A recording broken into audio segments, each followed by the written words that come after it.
Thank you.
धोका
भावे घेता सज्जनाचे नावे नेघे माझे वाचा तुटे महालाभ फुकासाठी विश्रांतीचा ठाव पायी संतांची अभाव नेघे माझे वाचा तुटे महालाभ फुकासाठी तुका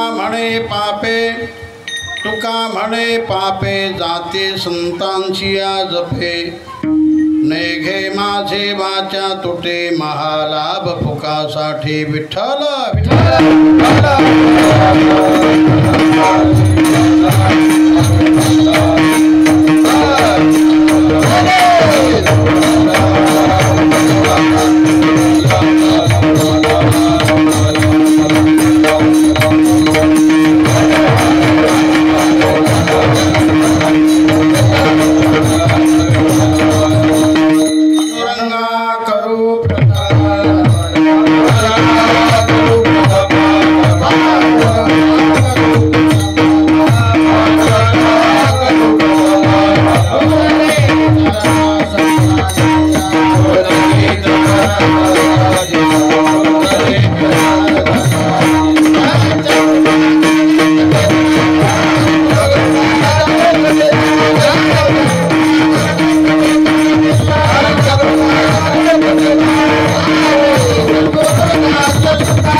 पावन झालो चराचरी मुक्ताबाई नमो त्रिभुवन पावनी आद्यत्रय जननी देवाची मंगल भावना मंगल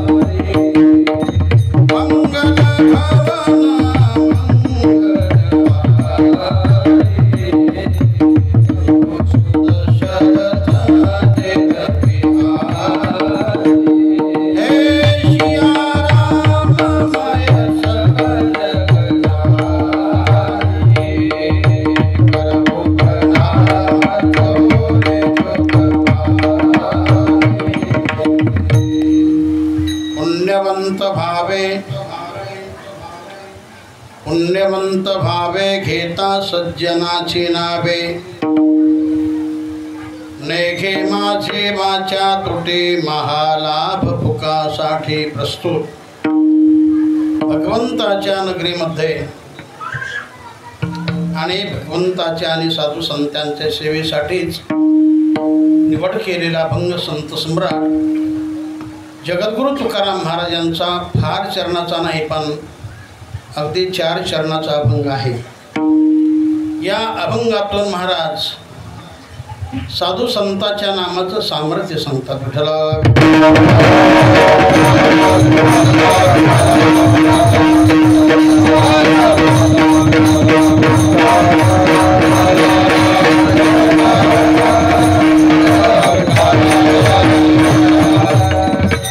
दरवर्षी दरसाल या ठिकाणी प्रातस्मरणीय संत वामनभाऊ महाराज आणि प्रातस्मरणीय संत भगवान बाबा महाराज या 2 संतांची पुण्यतिथी मोठ्या उत्साहाने मोठ्या आनंदाने साजरी केली जाते। तेव्हा हा जो कार्यक्रम आहे जे दरसाल घडवतात हा कार्यक्रम, तर या ठिकाणी जे काही मंडळ आहे संत भगवान बाबाचं हे मंडळ आहे की ज्या मंडळाला या परिसरामध्ये तरी तोड नाही जोड नाही।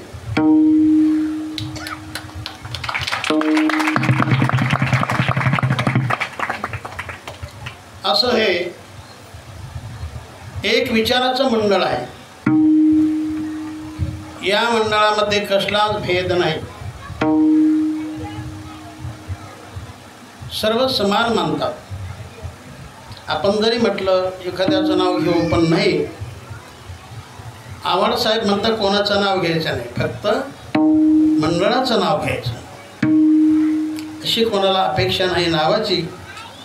असं गोड असं हे मंडळ आहे आणि अगदी उत्साहाने हा कार्यक्रम ते साजरा करतात.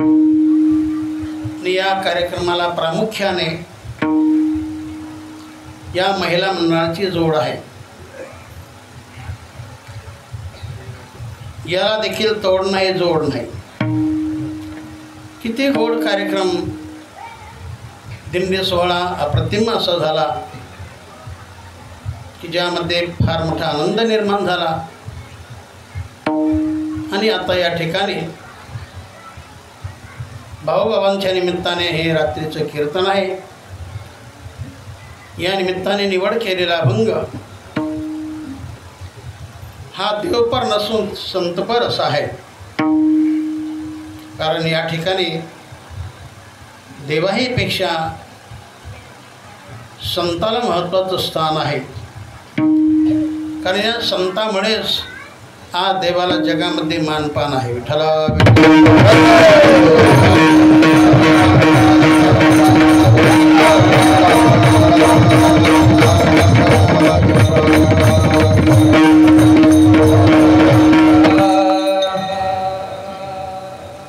तेव्हा संताची फार मोठी गरज या जगाला. संत म्हणजे ज्ञान आहे. जिथं ज्ञान असतं तिथं प्रगती होत असते आणि जिथं अज्ञान असतं तिथं दुर्गती होत असते. म्हणून संताची फार मोठी गरज आहे. ज्याप्रमाणे आपल्या देह निर्मितीसाठी जशी गरज आहे दोघांची, आईची आणि बापाची, किंवा हा देह जगण्यासाठी जशी गरज आहे दोघांची, अन्नाची आणि पाण्याची, त्याप्रमाणे या देहाचा उद्धार होण्यासाठी गरज आहे दोघांची, देवाची आणि संतांची. विठ्ठल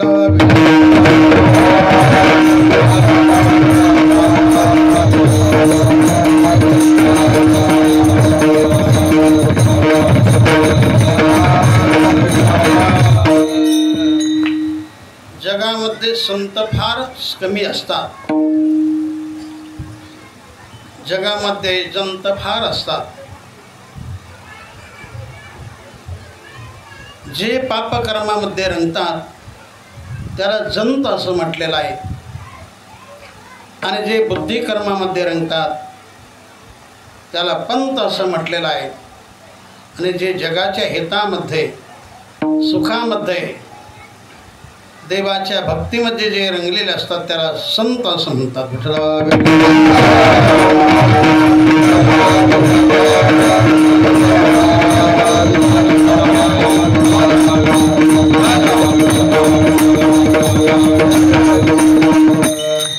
सतनाम परमात्मा त्या स्वरूपाशी जे समरस झाले, रंगून गेले, ते खरे संत आहेत. संत म्हणावणारे फार आहेत. कोणाला वाटतं की आपण संत आहेत, पण आपण त्या तत्वात बसत नाही. ज्या जीवनामध्ये वैर संपलेला असतो, ज्या जीवनामध्ये द्वैत संपलेलं असतं, ज्या जीवनामध्ये अज्ञान समाप्त असतो, ज्या जीवनामध्ये मन व्यापक झालेलं असतं, ज्या जीवनामध्ये सदैव देवचिंतन असतं, ज्या जीवनामध्ये सदैव जगाचं हित अंतःकरणामध्ये असतं, असे अनेक पैलू ज्या जीवनामध्ये असतील ते खरं संत जीवन. विठ्ठला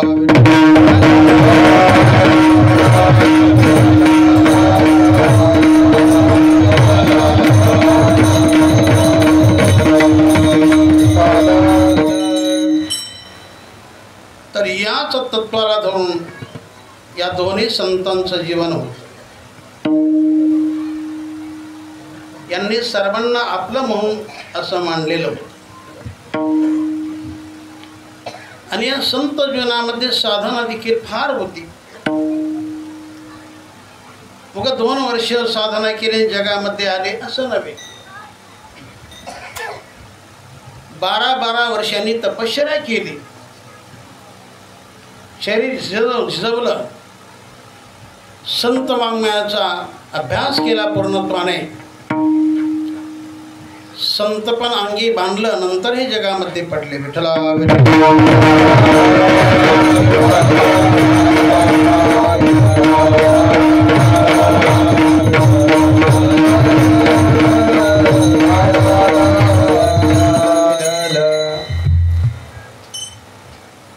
या दोन्ही संत जीवनामध्ये गुरुस्थान अप्रतिम प्राप्त झालं की ज्यांचं नाव महाराष्ट्रामध्ये गाजलं गेलं असे बंकर स्वामी महाराज हे सद्गुरू जोग महाराजांचे शिष्य होते, पट्ट शिष्य. आणि सद्गुरू जोग महाराजांना जो काही साक्षात्कार होता प्रत्यक्ष, तो विश्वमावली ज्ञानेश्वर महाराजांचा साक्षात्कार होता. आणि म्हणूनच एवढं कार्य जोग महाराजाकडून झालं. पण जोग महाराजांचं जाळं फारच मोठं आहे. आणि म्हणून जेवढे सध्या आता गड असतील, फड असतील, हे सर्व जोग महाराजांची कृपा म्हणून आहे. मग तो नारायणगड असेल, भगवानगड असेल, संत मामनो हो गैनाथगड असेल, तारकेश्वरगड असेल, भरपूर गड आहेत. हे सर्व गड जोग महाराजांची कृपा म्हणून.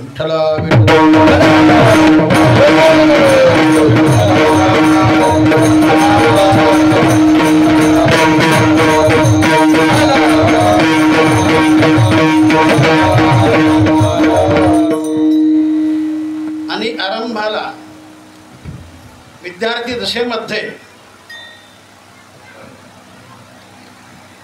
ज्यांनी या दोघांना आळंदीला घेऊन गेले ते बंकर स्वामी महाराज, त्यांनी या दोघांनाही परिपूर्ण केलं.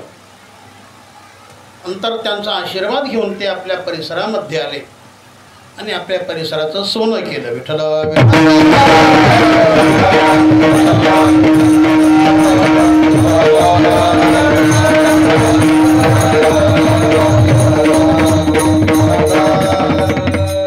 दोघांचं जीवन अगदी पुण्यवान होतं. भाऊंचं जीवन शापादपी होतं. त्यांना वाचसिद्धी प्राप्त होती. बाबांच्या जीवनामध्ये देखील वाचसिद्धी होती. पण शक्यतो भगवान बाबा कोणाला शाप देत नव्हते. ती थोडे शीतल संत होते आणि भाऊ जरा प्रखर संत होते. सूर्यासारखं प्रखर जीवन ते बामन भाऊ महाराज आणि चंद्रासारखं अगदी शीतल जीवन ते भगवान बाबा महाराज. तर दोघांच्या मध्ये अति प्रेम होतं. दोघांचं एकमेकावर फार प्रेम. भाऊचं वय जास्त होतं, बाबांचं जीव वय कमी होतं. आणि म्हणून जो भाऊ शब्द आपण ऐकतो, संत वामन भाऊ हा जो शब्द ऐकतो, तर बाबा त्यांना भाऊ म्हणत असत. भगवान बाबा त्यांना भाऊ म्हटल्यामुळे आपण सर्व त्यांना भाऊ म्हणू लागलो. विठ्ठला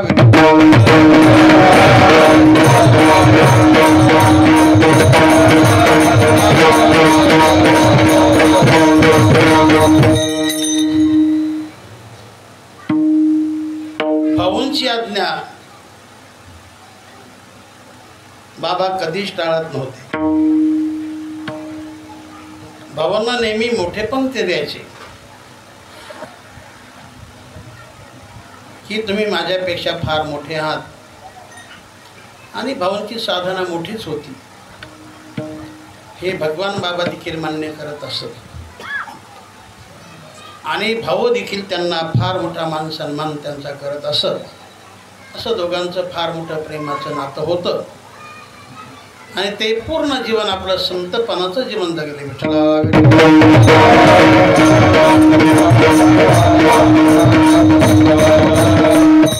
म्हणजे हा आपला आणि तो दुसऱ्याचा असा भाव त्यांच्या जीवनामध्ये कधीच आला नाही।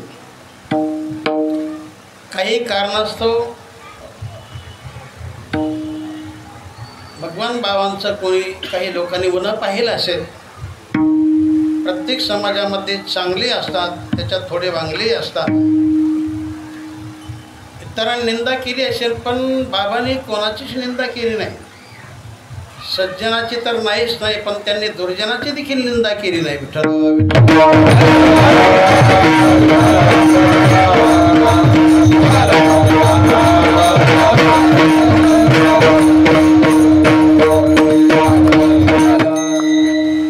त्यांना लोकांना परक समजलंच नाही। हे सगळेच लोक आपलेच आहेत। त्यांनी जातीपातीचा कधीच भेद केला नाही। जो जातपात धरतो तो खरा संत नसतो विठ्ठला।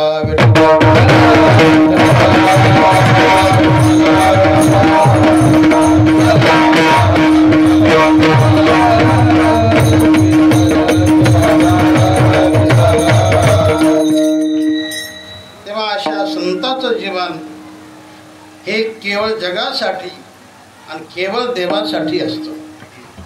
त्यांना दुसरा कोणताच स्वार्थ नसतो। जगामध्ये आपण पाहतो काही स्वार्थाला धरून असतात, काही परार्थाला धरून असतात आणि काही परमार्थाला धरून असतात आणि एक वर्ग असा की तो अनर्थाला धरून राहतो। काही माणसं स्वार्थच करतात। जे स्वार्थ करतात त्यांच्या एका जन्माचं काम बरं होतं। जे परार्थ करतात त्यांचं पुढच्या जन्माचं काम चांगलं होतं आणि जे खासच परमार्थ करतात त्यांचं अनंत जन्माचं काम होऊन जातं विठ्ठला।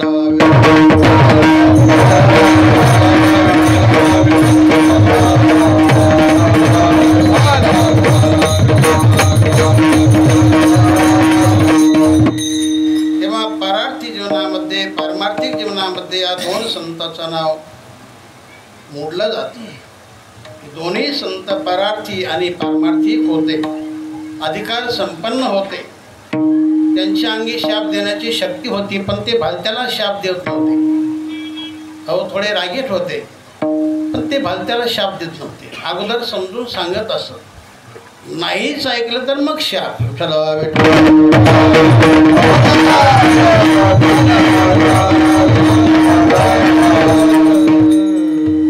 म्हणून आज देखील लोक भावना भिवून राहतात। लोक भावना भिवून राहतात। एखाद्या वेळेस शपथ घेण्याची जर स्थिती निर्माण झाली, प्रसंग आला तर लोक डायरेक्ट भावांचा फोटो तिथं आणतात। समोरचा मनुष्य घाबरतो, नको बा ही शपथ घ्यायला नको। म्हणजे भावांच्या नावाला लोक भेटतात, नको असं करायला आणि म्हणून ते खरं बोलतात विठ्ठला।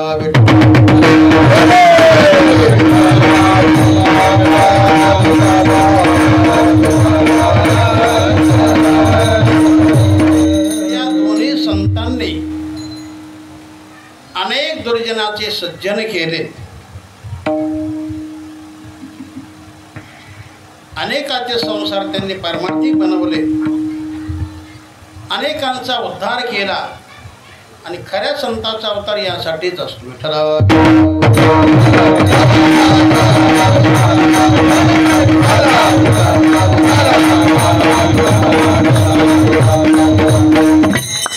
खरे संत हे वैकुंठात राहतात पण केवळ जडजीवासाठी ते खाली येतात। त्यांच्या येण्याला अवतार म्हणतात आणि जीवाच्या जाण्याला उद्धार म्हणतात। उद्धार म्हणजे वर जाणे आणि अवतार म्हणजे खाली येणे। ब्रह्ममूर्ती संत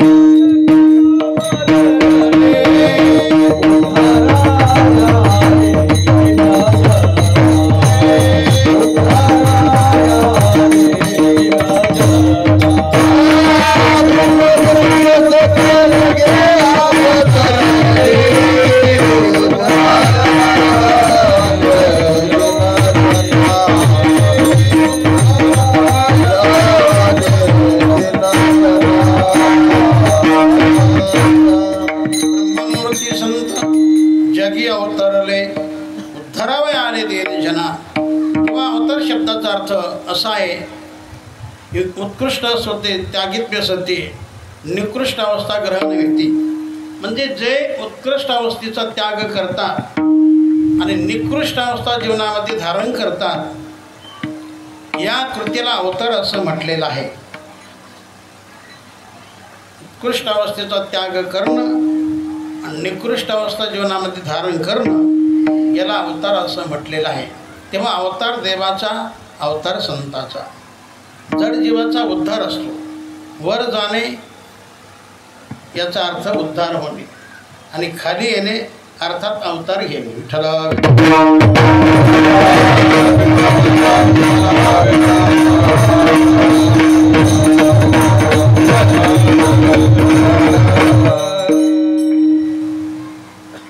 शिवाच्या येण्याला जन्म म्हटलेला आहे.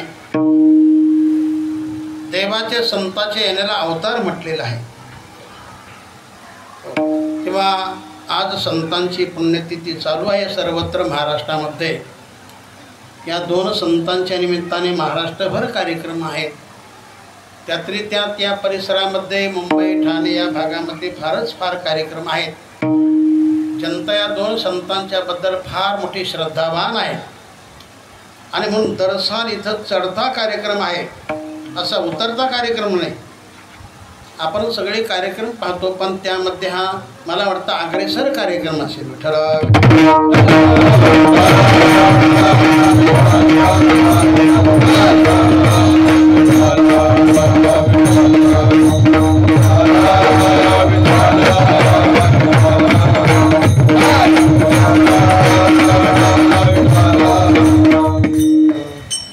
तेव्हा उत्कृष्ट जीवन जगण्यासाठी जीवनामध्ये पुण्याची गरज आहे. पुण्याची गरज आहे. पुणे वेगळं पुण्य वेगळं बरं का. पुण्याची गरज आहे. पाप नको आहे. जीवनामध्ये पुण्यच असावं. पुण्याने सुख मिळतं, पापाने दुःख मिळतं. याकरता जीवनामध्ये पुण्य असावं.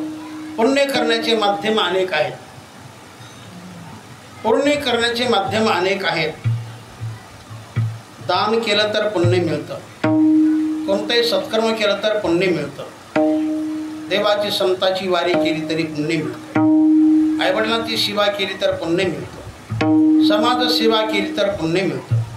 दीनदुर्बळाची सेवा केली तर पुण्य मिळतं. अन्नदान केलं तर पुण्य मिळतं.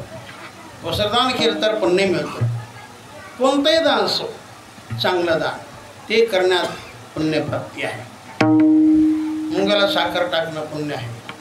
पाखराला दाणे टाकणं पुण्य आहे. दारी अतिथी आहे त्याची सेवा करणं पुण्य आहे. गायीची सेवा करणं हे पुण्य आहे. जेवढं होईल तेवढं पुण्य करत राहा. त्याची पावती तुम्हाला मिळणार. कधी मिळणार हे मी नाही सांगणार, पण फुकट जाणार नाही. फुकट जाणार नाही. मी नेहमी सांगतो की भगवान कोणाचं फुकट घेत नाही. कारण भगवान समजतो या ज्या क्रिया आहे ही सगळी माझीच सेवा आहे. आईची सेवा ती माझी सेवा, वडिलांची सेवा ती माझी सेवा, गाईची सेवा ती माझी सेवा, दीनदुर्बळाची सेवा ती माझी सेवा आहे. हे सगळं माझंच काम करतात. याची पावती भगवान देतो. लगेच देतो असं नाही, पण कधीतरी देतो. कारण तो पण लगेच रूप येतं का, थोडा टाईम जातो. तसं आपण जे सत्कर्म दानधर्म केला त्याला निश्चितपणे फळ असतं. कारण हे सर्व पुण्याचे कारण आहे.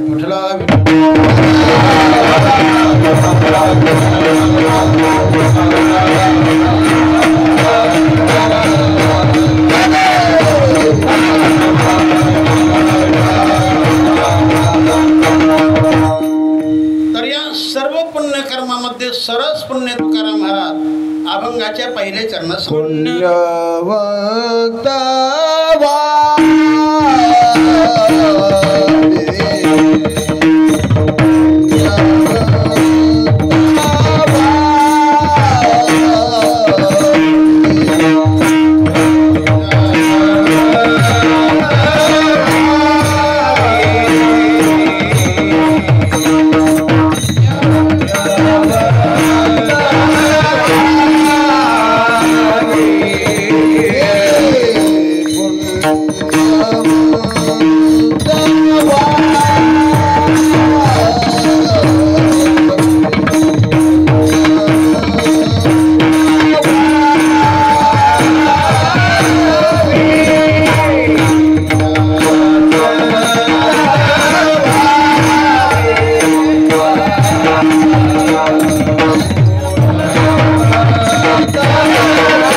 सज्जन सत्पुरुषाचं नामचिंतन केलं, त्यांचं नाव घेतलं तर मनुष्य पुण्यवान होतो. इतराचं आपण किती नाव घ्या पुण्य होणार नाही आणि तुम्ही केलेलं पाप जाणार नाही. आपण किती म्हणत बसा दगड दगड दगड दगड दगड दगड दगड दगड, पुण्य होणार नाही, पाप जाणार. तुम्ही किती म्हणा माती माती माती माती माती माती माती माती माती माती माती माती, किती मातीचं नाव घ्या, परत तुमची माती होणार पण तुम्हाला पुण्य होणार नाही. विठ्ठल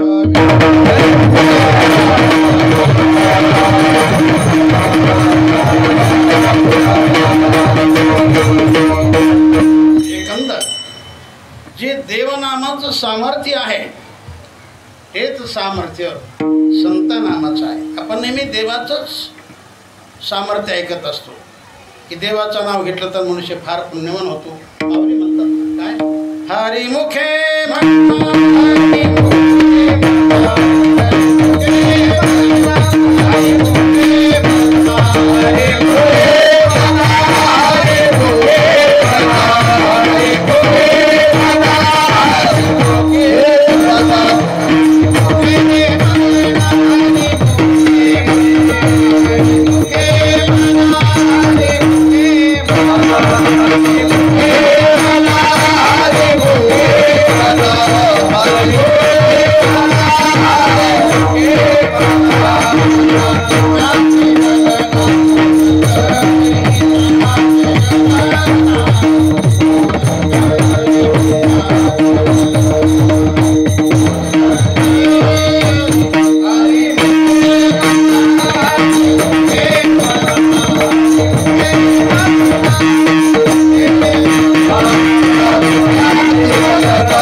जगामध्ये ज्यांचं नाव गेलेलं आहे, जन्म विश्वमावली असं म्हटलेलं आहे, ते ज्ञानेश्वर महाराज सांगतात की देवाचं नाम घेतल्यानंतर किती पुण्य होतं हे सांगताच येणार नाही. अर्थात देवाच्या नामाचं जसं अपार पुण्य आहे तसं संताच्या नामाचं पुण्य देखील अपार असं आहे.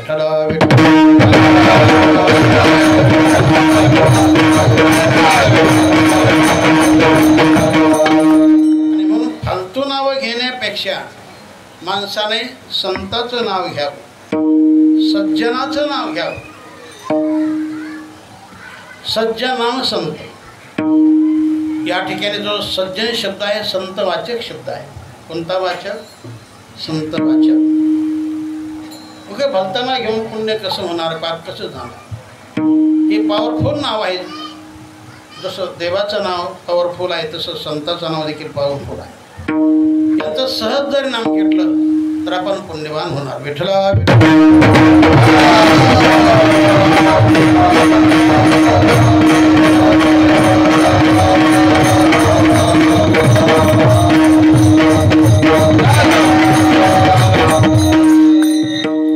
दुर्जनाचं नाव घ्यायचं नाही.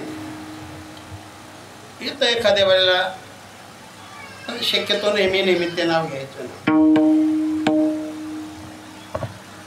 कारण भागवतामध्ये एक ओवी आहे पहा, दुर्जनाचे नाव घेता होय दोष वाचेशी होय लागत. वाचेला दोष लागतो.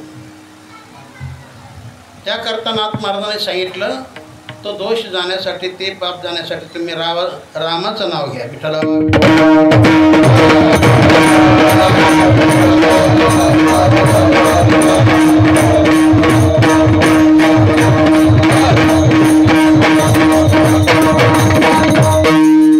पुण्यवंत भावे घेता सज्जनाची नावे. पुण्यवंत म्हटलं की प्रतिशब्द फार येतात. पापवंत, गुणवंत, रूपवंत, कीर्तिवंत असे नाव येतात का नाही? पुण्यवंत अर्थात पुण्याने संपन्न, ज्याच्याकडे अपार पुण्य म्हणून त्याला पुण्यवंत असं म्हटलेलं आहे. विठ्ठला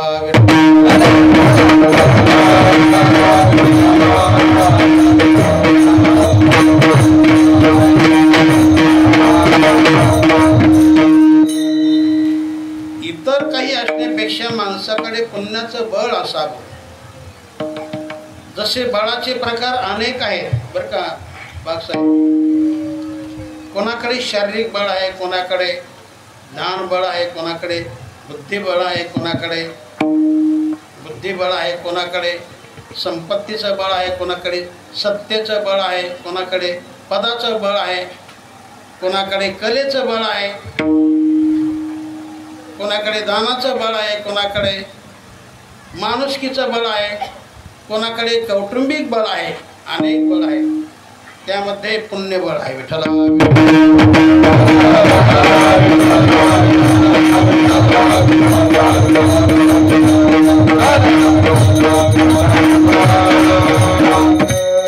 जेवढा मोठं पुण्य तेवढी त्याला उच्च गती मिळते, उच्च गतीला जातो मनुष्य. जरी मृत झाला पण त्याने जे काही जीवनामध्ये सत्कर्म, दानधर्म, पुण्यकर्म केलं त्या जोराने त्याला आणखी आणखी आणखी उत्तम गती मिळत जाते. उत्तमाची गती तो एक पावेल, फालत्याला नव्हे. चला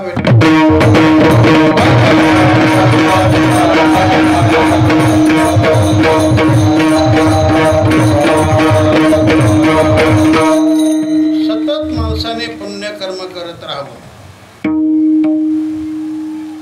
सत्कर्म करा, दानधर्म करा. दान देण्यात पुण्य असतं, दान घेण्यात आपलं पुण्य कमी होतं.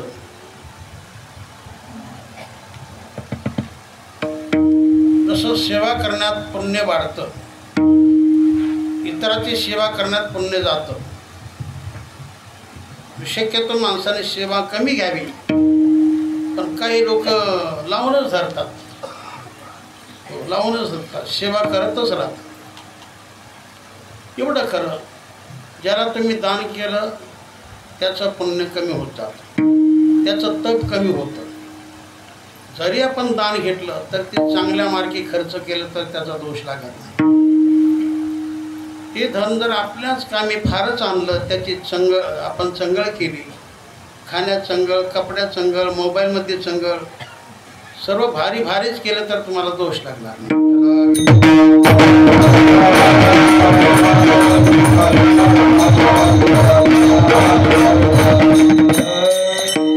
कदाचित समाजाकडून आलेलं दान हे चांगल्याच मार्गी खर्च करा, तर ते धन तुम्हाला चांगलं असतं.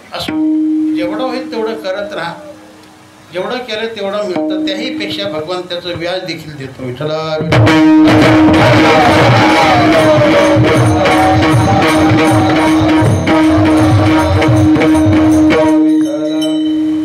तेव्हा पुण्यप्राप्तीचं महत्त्वाचं स्थळ तुकाराम महाराज अभंगाच्या पहिल्या चरणात सांगतात की पुण्यवंत व्हावे आणि घेता सज्जनाची. सज्जन म्हणजे संतांचं नामचिंतन करण्यामध्ये मनुष्य पुण्यावान होतो. म्हणूनच तुकाराम महाराज सांगतात अभंगाच्या दुसऱ्या चरणात,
त्यामुळेच महाराज बोलतात, आता माझी वाचा त्या नामापासून तुटी घेत नाही, अर्थात त्या नामाला माझी वाचा सोडत नाही, माझी वाचा तुटी.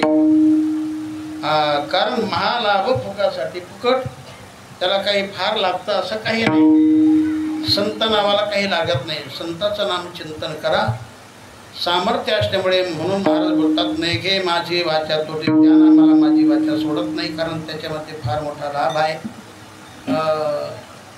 आणखी संत कसे असतात त्याचं चिंतन महाराज अभंगाच्या 3ऱ्या चरणात. विश्रांतीचा धाम, विश्रांतीचा धाम,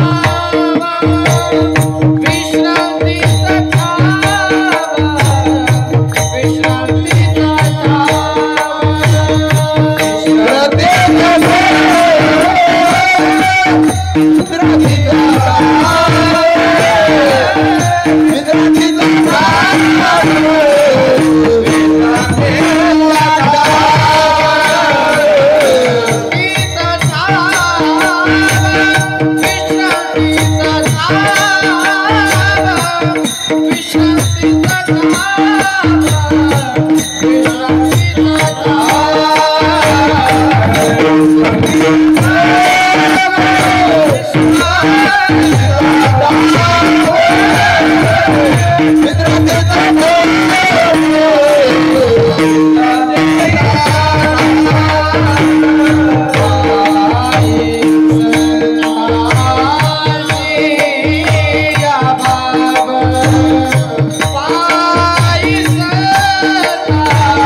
अभंगाच्या 3ऱ्या चरणातून देत. विश्रांतीचा ठाव आणि पायी संतांची आहे. विश्रांती ज्याला म्हणतो ती संताकडेच आहे खऱ्या अर्थाने. विश्रांतीचे स्थान संतांचे.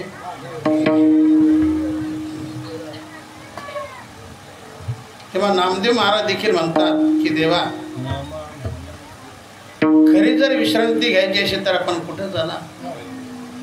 नामा म्हणे देवा चला तया ठाया, आणि विश्रांती घ्यावाय कुठं? आळंदीला विठ्ठल.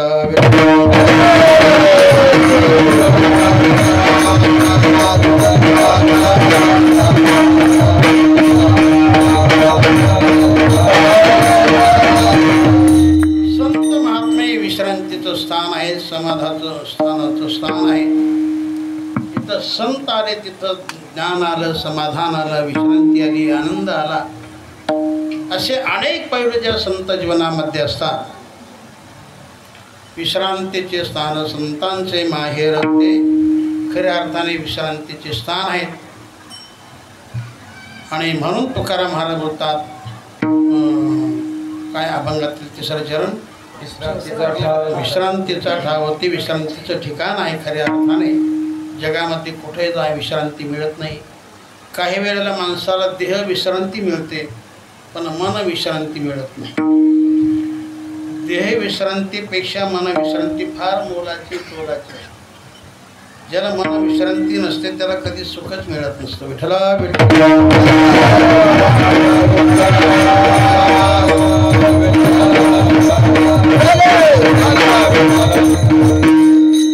चंचल मनाला कधीच सुख मिळत नाही. माड्यावर माड्या 32 माड्या जरी झाल्या, श्रीमंती जरी फार आली, मग त्याला समाधान असत असं त्याचं मन चंचल राहतं. कारण ही जी लक्ष्मी आहे, ही जी धन आहे, हे फार बेकार असतं.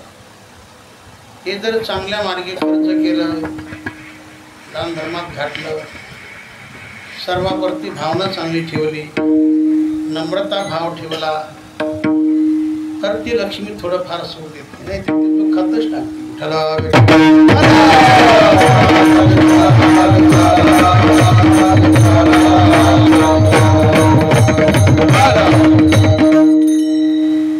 लक्ष्मी तशी चांगली आहे,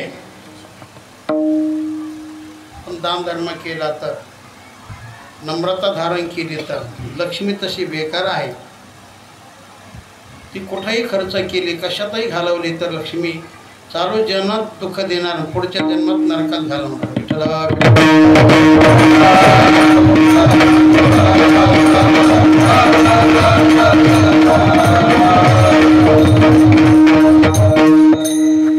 आणि म्हणून वास्तव विश्रांती जगामध्ये जर कुठं असेल तर ते संताकडेच आहे. विश्रांतीचा ठाव आणि पायी संतांची या भाव. संताबद्दल भावना असावी, श्रद्धा असावी, प्रेम असावं. तर असे जे सामर्थ्य संपन्न संत आहेत, आणखी त्यांच्या नामातून काय होतं अभंगातील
संताच्या नामाने दोन्ही गोष्टी साध्य होतात की पुण्यही मिळतं आणि पापही जातं. पाप का नको? कारण ते दुःख देतं. पुण्य का हवं? तर ते सुख देतं. सुख कधी चांगलं असतं, दुःख कधी बेकार असतं. जीवनामध्ये पाप करू नका, पुण्य केल्याशिवाय राहू नका. विठोबार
मंडळ अगदी जीवाचं रान करून या ठिकाणी आपली सेवा देत असतं.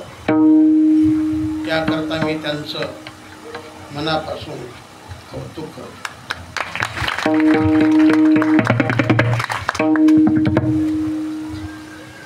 दरवर्षी अगदी भरगच्च असा कार्यक्रम होत असतो आणि दूरदूरून लोक या ठिकाणी आवर्जून येत असतात.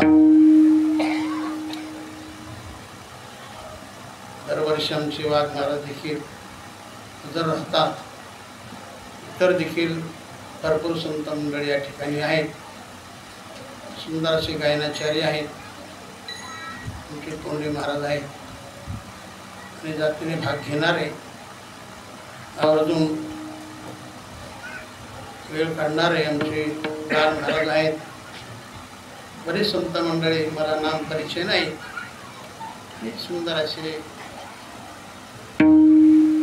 वादनाचार्य आहेत, गायनाचार्य आहेत आणि तुम्ही देखील श्रवण करणारे. तुमच्यामुळे खऱ्या अर्थाने या कार्यक्रमाला शोभा असते. तेव्हा सर्वांच्या प्रेमातून असा हा चाललेला गोड कार्यक्रम आहे. तुम्ही या ठिकाणी केलेली अल्पस्वल्प सेवा ही संत भगवान बाबा, संत माऊलीभाऊ महाराज या संतांच्या चरणी अर्पण करतो. या ठिकाणी सेवेला विराम देतो.